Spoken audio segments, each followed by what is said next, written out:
Welcome back to the Law School Toolbox podcast. Today, we're excited to have ex-BigLaw recruiter Sadie Jones back with us to talk about how to show up as a summer associate. Your Law School Toolbox hosts are Alison Monahan, and typically I'm with Lee Burgess. We're here to demystify the law school and early legal career experience so that you'll be the best law student and lawyer you can be. Together with the co-creators of the Law School Toolbox, the Bar Exam Toolbox, and the career-related website Career Dicta. I also run the Girls Guide to Law School. If you enjoy the show, please leave a review or rating on your favorite listening app. And if you have any questions, don't hesitate to reach out to us. You can always reach us via the contact form on lawschooltoolbox.com, and we would love to hear from you. With that, let's get started.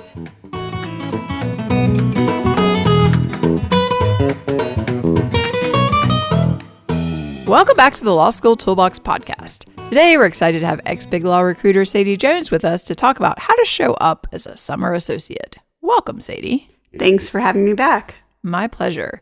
Well, is this a real problem? I mean, don't all summer associates show up every day early, enthusiastic, eager to present their very best self?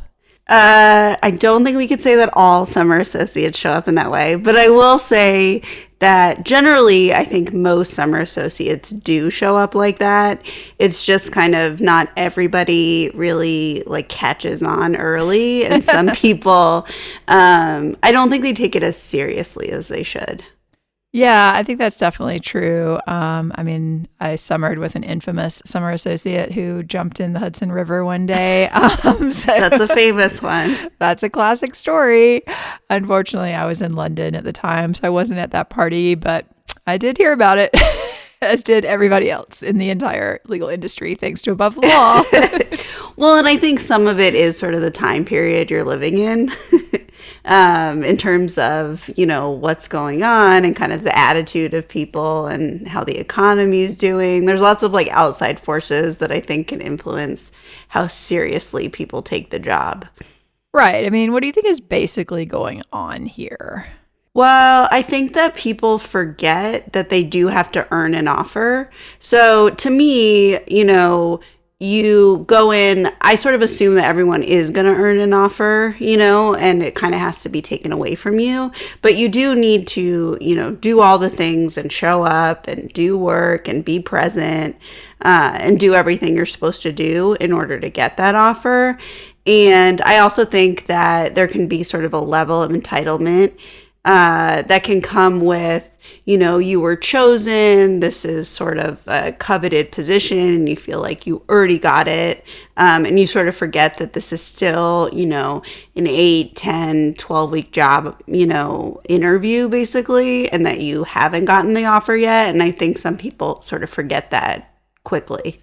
Yeah, I think that's true. You've been told you're the best of the best. We're so eager to have you, and people are great, I can just roll in and not do anything and be rude to people and do whatever I want and leave early. I mean, I think some of it too is probably a lack of experience for some people just in a professional workplace. So, if you are coming straight from college to undergrad, you probably haven't really had a lot of experience working in a place with other grown-up professionals. And so, sometimes summer jobs or whatever, if you worked at the Dairy Queen, might be oh, it's so fun, you just do whatever.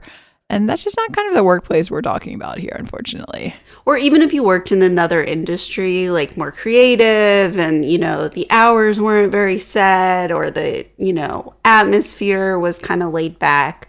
I think, it depends on the law firm, but generally law firms are kind of more stuffy, more old school, expect more face time, like people to really follow the rules. And so you have to get into that mode. They're not going to adapt to what you're used to. You have to adapt to how they want to do it. Yeah, exactly. They're going to expect you to actually be there a lot of the time, particularly if somebody tells you to be there, you're expected to be there. Exactly. And I think, even with kind of these part-time or hybrid schedules where you're not expected to be there all the time, I still think that generally law firms want FaceTime, whether it's in person or they're seeing you on Zoom, they want to know that you're online, available, answering quickly, that's expected of you. Yeah, I think responsiveness is really key. Well, let's talk about some of these hybrid programs because we've heard some things. And it seems like some of these things have become even more of an issue with a hybrid program, which might be some days in person, some days work from home. What do you think is going on with these programs that maybe are causing even more issues for certain students?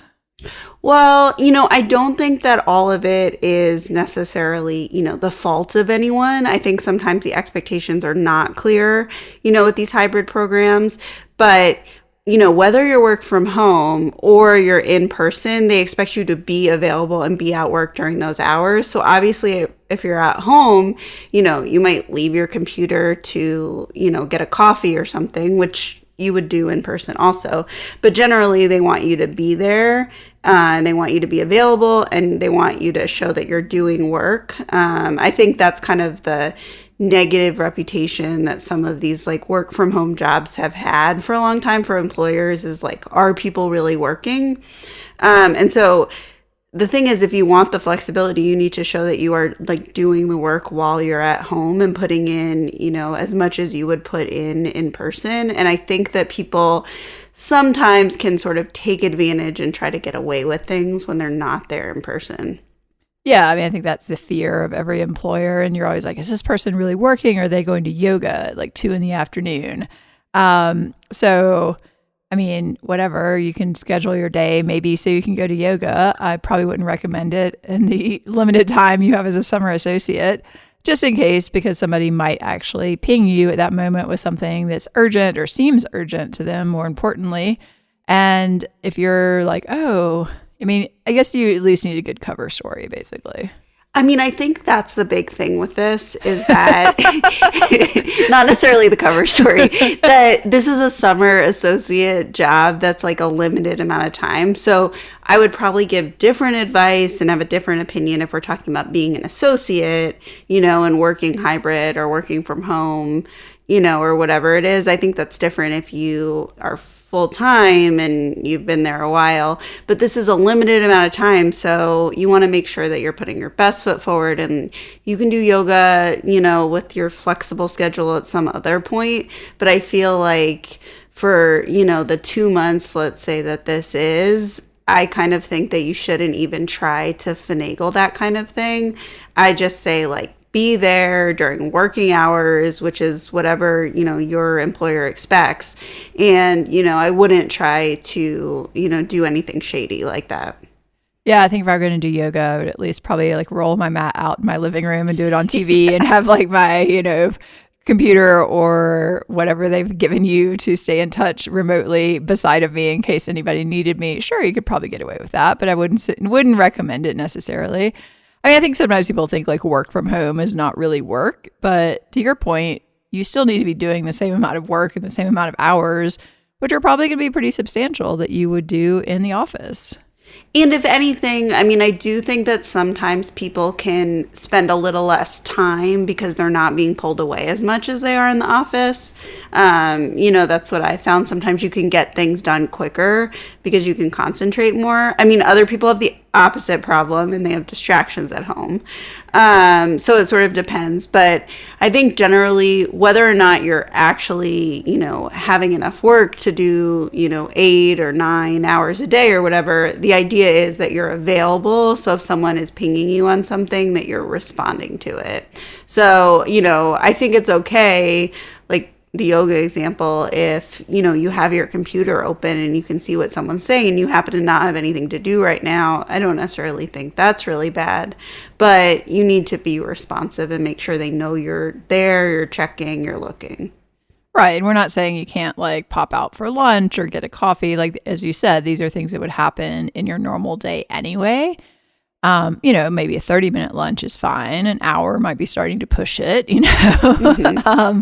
But, you can behave like a normal person. You don't have to be chained to your desk, but you definitely want to be checking in on your devices if you are away from your desk and things like that, just because you are being paid a lot of money and you are trying to set a good impression. And people really don't like it in law firm world when they can't get in touch with you and have you do something for them. I think that's the number one thing to convey is that responsiveness is something that everybody wants at a law firm. You know, like I remember law firms were one of the first places to give out BlackBerries, which were kind of pre-iPhone devices. And I remember it being, maybe. I remember it being really exciting at the time to get one. And then you quickly realize it's just a way to chain you to the system. So it's fun in a way, but you know, they're giving you this, they're giving you access to everything at home because they want you available a lot. Yeah, I realized as a summer, we were like, oh, we're so excited to get BlackBerries. And within like 2 days, we're like, this is awful. Yeah. And I remember there being a question on a questionnaire that said, do you want one? And someone checked no. And I was like, oh, that's not really an option. Right. That's you actually have to check yes, but okay. We'll pretend we're giving you a choice. Yeah. So being available makes you stand out in a good way, you know, getting back to everybody quickly. And I don't necessarily think that means within 1 minute, you know, but, you know, within, a reasonable amount of time, depending on what the thing requires. Oh, I'm laughing at another big firm memory. The firm I worked at, another above the law fiasco, was the one where at like 3 a.m, one of the named partners was like yelling at someone on a BlackBerry for not checking their email at like literally 3 a.m. I had a friend who was working on a deal in many, many time zones and had to set an alarm to be up every hour to check because it was like Asia and Europe. It's such a nightmare. And it was like, you don't have a choice. You're the junior associate. This is what you're doing. No, I mean, I would literally roll over in the middle of the night, when I woke up and like I would look at my BlackBerry. Which is to say, like, this isn't typical of a summer associate. We're kind of asking for the bare minimum, just like be available during work hours. You're allowed to sleep. Yeah. You're not going to be, put in that situation. But if it's 2 p.m. and you are taking 2 hours to get back to someone, that's not good. Yeah, no, people have very, very high expectations for responsiveness. So if you're listening to this and you're like absolutely horrified by it, that might be an inflection point in considering your career path. That's the thing. I think it should kind of prepare you for what it'll be like. And so I think you should act like you're an associate, whether or not you have as much work or there's as much pressure on you as it would be. I think you should take it as kind of like practice for being an associate because you're deciding whether you want to do this too. Right, exactly. If you like absolutely hate being chained to your phone for even like the work hours of a day and you hate billing time and like you hate everything about this, maybe this is not the right career path. And also, if you're not sure, I think you should ask. Like usually you're going to have a mentor or summer program coordinator or someone that hopefully you feel comfortable with. And if you're, on a hybrid schedule and it's like the work from home and you're not totally sure what the expectations are, ask, what are the expectations? What hours? Should I be available? And if I don't have enough work that, I can fill up those hours, what should I do? So I think these are things to be, proactive about rather than just, be like, oh, there's nothing going on. I'm going to go do something else.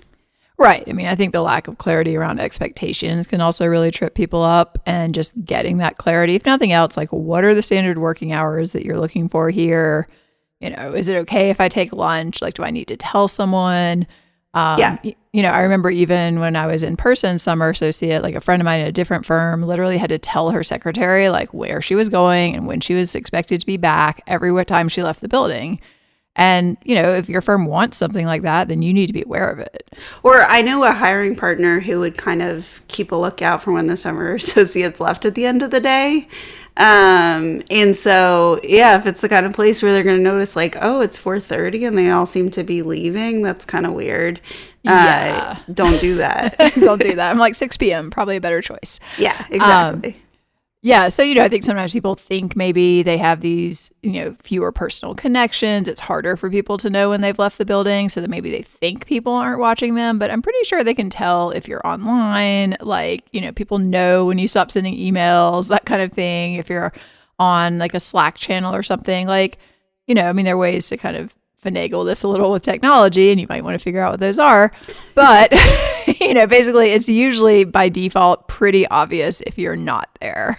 Yeah. And if you want to show them that you are there, you could probably, send some kind of message, do a little check-in, make it clear you're there, on the positive side, not just the things you're not doing. There's things you could be doing. Right. You could also think about scheduling your emails to go out and things like that. Exactly.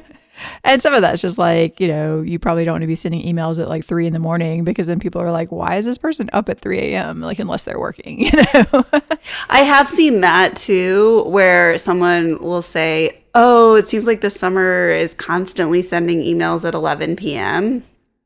Yeah. And it can kind of make the hiring partners worried, like, are you giving them too much work? Sometimes it's just kind of, that's when you're used to working. But take some cues around that too. You don't want to give the impression that you're being like way overworked and, kind of stand out in that way either. Just kind of work when everyone else is working. I think it's a fine line, because you might think like, oh, it makes me look really responsive to be like responding to these emails on a Saturday night at 11 p.m. But it also just kind of makes you look a little crazy. And also I'm like, are you out partying? Like, what are you doing right now? I think just kind of do what the norm is. Exactly. In these situations. Try to fit in. I think that's the general advice to every summer associate always. Just try to fit in. Figure out what this place is like, what they're looking for, what the standard approach to things is, and then just do that. Yeah, I always think it's good to kind of be middle of the road in these situations. Right. Like, everyone remembers you as someone they like talking to, but you don't really stand out, too much as like a goody or someone who's not doing their work. Yeah, definitely. I think that's solid advice. Just be that person where like, they were very pleasant. Yeah, exactly. Very pleasant all summer. Got their stuff done. Enjoyable to chat with. Yeah. Don't really remember what they look like. Yeah, exactly. Well, what about social opportunities with these hybrid programs? Do you think these are still important? I think they're probably more important, and I actually think in-person social events are really important too, and you should go to all of them. Like, I don't think they're really optional as much as they say they're optional. Right. But I think definitely you should be on all the, virtual events if that's what they have or however they're doing it, because it's going to be harder to get to know people, and getting to know people is probably 50% of this, if not more than the work. So I think you should plan to participate. And I know some of these things can be awkward, but at this point, I think we're all kind of used to the virtual stuff. Right. So just go with it. You should plan to be at every single thing. I think, if it's humanly possible, I think you should absolutely be there. And you should be, if it's a Zoom or something virtual, you want to be there with your video on, looking presentable, looking enthusiastic. It's if you just show up and like put yourself on mute and don't have your camera on, it's like, well, were you even really there? Like, don't bother. Don't be in your pajamas. Right. Don't look like you just woke up. Be professional. And I do think, like, say you have like a really critical assignment that you have to finish and there's this virtual event, I think it's totally fine to tell someone, whether it's like the recruiting coordinator or the people you're working with or whoever you think would care, basically, like, hey, really slammed on this project. I definitely want to be at this event, but I'm going to have my video off. And, just wanted to let you know that. Or if you have a conflict that's a real conflict that you can't get around, again, I think you can tell them that. But I do think that sometimes when things say RSVP, some people take it as, oh, like I go if I feel like it, right. Or I say yes. Fun. That's not what it is. No, like I love it when people are like, oh, well, I said yes, but then at the last minute, like I didn't go. People hate that. Like whoever organized that event is going to remember that you stood them up, basically, and they are going to be upset about it. And specifically trainings, I remember noticing that people would say yes to lots of trainings. Sometimes they're not like a specific summer associate training, but the summer associates are invited to like a practice group training or a practice group meeting or something. If you have RSVP'd, that means you're going. It's not like, oh, I RSVP'd to get it on my calendar, which I heard a lot of summers say. RSVPing in the legal industry means that you are going. Oh yeah. And they plan to have you there and they probably prepared it. And I did have a situation where an entire summer class didn't show up for a training that had been prepared for them. Oh wow. And it was really, really bad. And I understood from their point of view that for whatever reason they did not understand, and it obviously never happened again.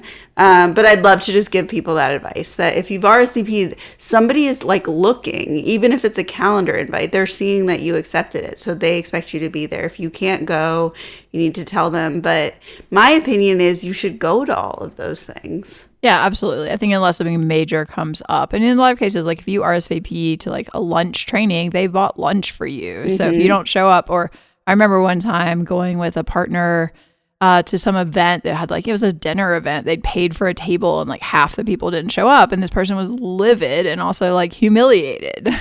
Yeah. Oh, those like where they bought a table. Yeah, like the Inn of Courts or type of thing, and it's like half the table is empty and they're just like, I had people like turning, like they were being turned away from this, and like I'm ready to kill these people who didn't show up.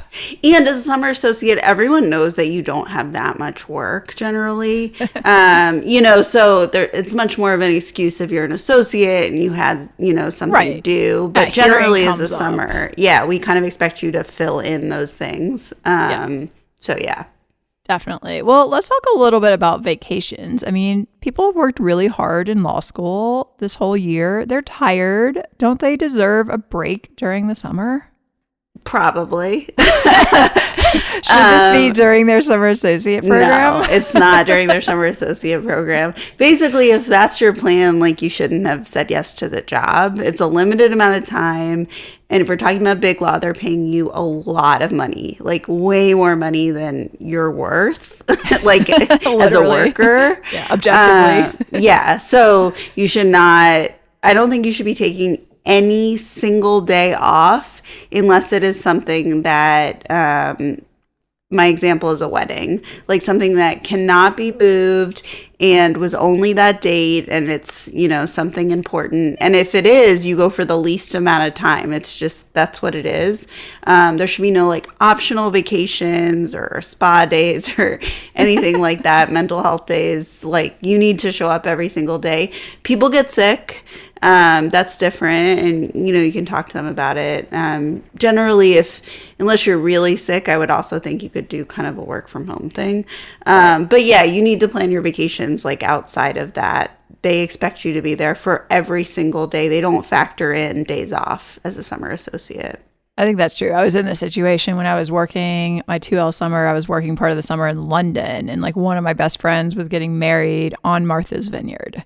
And it was just like, oh my God, like really, what am I going to do? So in the end, I ended up leaving, I think early one afternoon on a Friday when the rest of the summers were going skeet shooting. And I was kind of sad to miss that because I thought it would be kind of fun. But, that was one of those, you're like, well, okay, like I can probably miss that. And I literally like flew to Boston. A friend of mine in Boston picked me up. We drove, we got the last ferry to Martha's Vineyard. We did the wedding. I flew back, red eye, like went straight to the office on Monday morning, was there on time. And I bet that wasn't fun. No, I mean, like I'm glad I did it. And the wedding part was fun. But yeah, I mean, flying overnight after basically like barely sleeping for 3 days and then like going to the office, that was pretty brutal. But I think that is kind of what's expected of you. Also, if it's a wedding, you know about it before the summer program starts, for sure. If it's, a planned event. And so you should tell them. You should tell them as soon as you know. Even after you accept your offer, I actually like when people do that. Like, I know that, I'm going to need that Friday of June 28th off.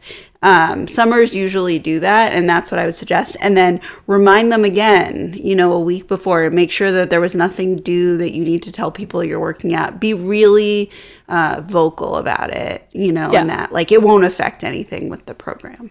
No, like I definitely like cleared it with everyone first. Like, hey, this is the situation. Are you guys okay? If this happens, this is my plan for travel. I'll be there Monday morning, all those kind of things. I also think, things have come up where even if people are sick or there's things where they end up having to take multiple days, like you may have to take that unpaid. And I realize that may seem kind of arbitrary, in the scheme of how much money summer associates make. But if that's, their policy, don't say anything about it. That's fine. Like you were not given any paid days off. So if it's like, they have a policy that if it's more than 2 days, it's unpaid, you just say like, no problem. Sure. Sounds good. Yeah. Yeah, whatever. And again, I mean, it may sound harsh, but that's kind of what you're signing up for. Yeah, exactly. All right, before we wrap up, let's talk a little bit about something you alluded to earlier. So what if people really just don't have very much to do and they feel like they need more stuff to fill this time that they may be sitting around at home, like watching Netflix? So this definitely happens with summer associates. And, sometimes summer associates do have billable work and sometimes they are on real assignments. I would say at least half, if not the majority of summer assignments are not even going to be billed. So they may be legitimate, research projects or things that are just made for the summers, or a lot of pro bono work goes to summers because they're going to kind of write off your time anyway. And sometimes they work with like outside, organizations to do set memos you're going to work on.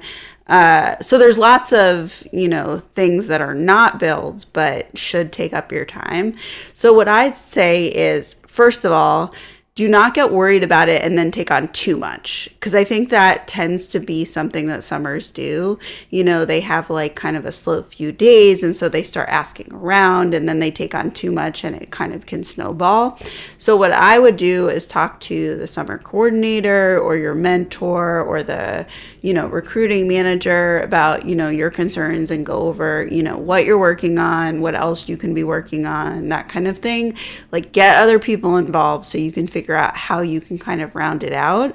Because you do want to feel like you have work to show people. It's not that you need to be actually doing work 8 hours a day, but you want to make sure that, at the end of a week or 2 weeks, that if someone's checking in about what you've been doing, that you have something to show for it. Because I think that can be a concern that you get to like, you're halfway through the summer, usually there's a check-in, and like, oh, they've only done 2 projects.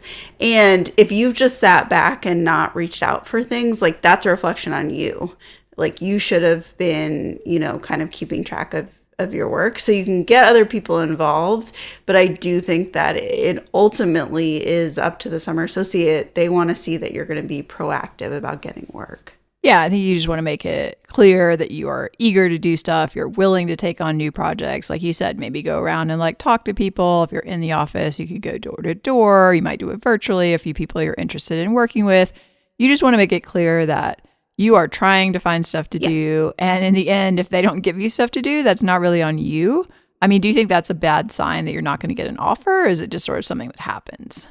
I don't necessarily think it's a bad sign. I think it could potentially be a bad sign, like, maybe a yellow flag. Right, like nobody wants to work with you. Yeah, if it's something that's kind of happening and if you're talking to your other summer associates, then it seems like everyone else has kind of their work covered and that you really made an effort.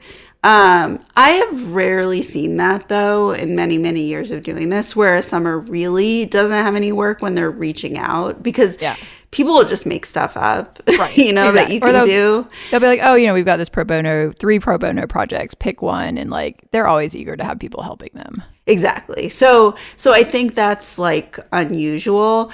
But I think if you are getting the feeling that people don't want to work with you, then that's something that you should talk about with who's ever in charge of the summer program. Like ask for real feedback, like see if there's something you could change. I think it's great when summers take the initiative to like reach out to someone in a practice group they want to work in. Mm-hmm, I think that's a really positive thing versus just expecting like the work to come to you. Now you can overdo that. Also. Yeah, you don't want to be a pest. Yeah, because I think there is that kind of person, the gunner. Yeah. But I think just like if you know that, you want to do entertainment law or something, that's going to be really coveted, I think it's great to reach out to someone from the group and say, is there anything that I can help with? The thing about work, though, is do not worry about it being billable or not. That doesn't matter. I think summers get a weird, like, thing that, it's supposed to be billable, but they're probably writing off all your time anyway.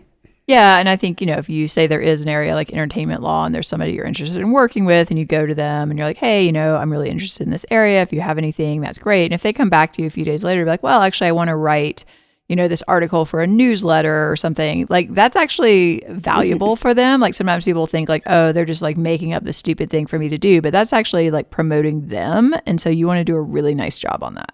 And I think that's a great thing for you to get practice in, and, and you like have that opportunity. The other thing is sometimes you can sit in on meetings and things, and that counts as work. And usually there's like a set, place where you can bill your time, or they can, bill your time for sitting in on like a client meeting or a hearing or a deposition. And so all those opportunities to observe or take notes, I would take them up on any of those. Oh, definitely. Yeah, for sure. Like that just makes it, I mean, A, it's interesting for you, and B, you're meeting people, and C, you have something to do.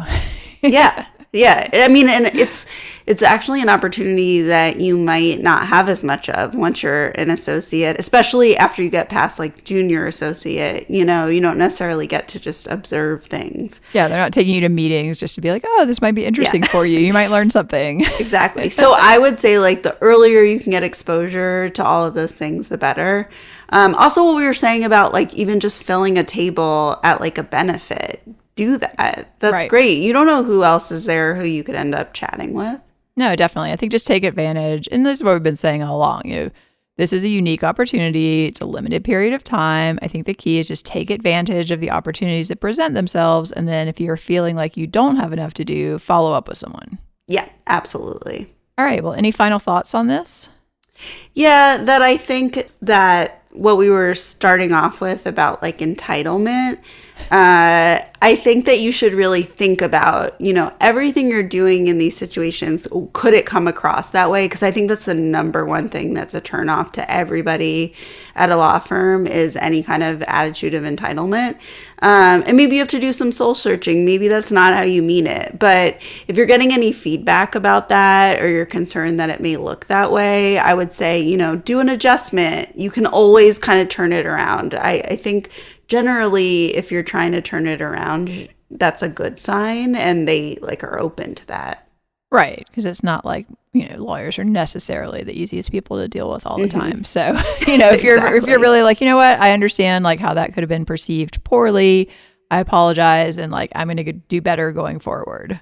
I think that law firms are actually really open to that kind of thing. I've seen it happen many, many times. They're very forgiving. Yeah, so be self-aware. Absolutely. Well, thank you so much for joining us. Thanks for having me. My pleasure. For more career help and the opportunity to work one-on-one with us, you can check out careerdicta.com. If you enjoyed this episode of the Law School Toolbox podcast, please take a second to leave a review or rating on your favorite listening app, whatever it might be. We'd really appreciate it. And be sure to subscribe so you don't miss anything. If you have any questions or comments, please don't hesitate to reach out to Lee or Allison at lee@lawschooltoolbox.com or allison@lawschooltoolbox.com, or you can always contact us via our website contact form at lawschooltoolbox.com. Thanks for listening, and we'll talk soon.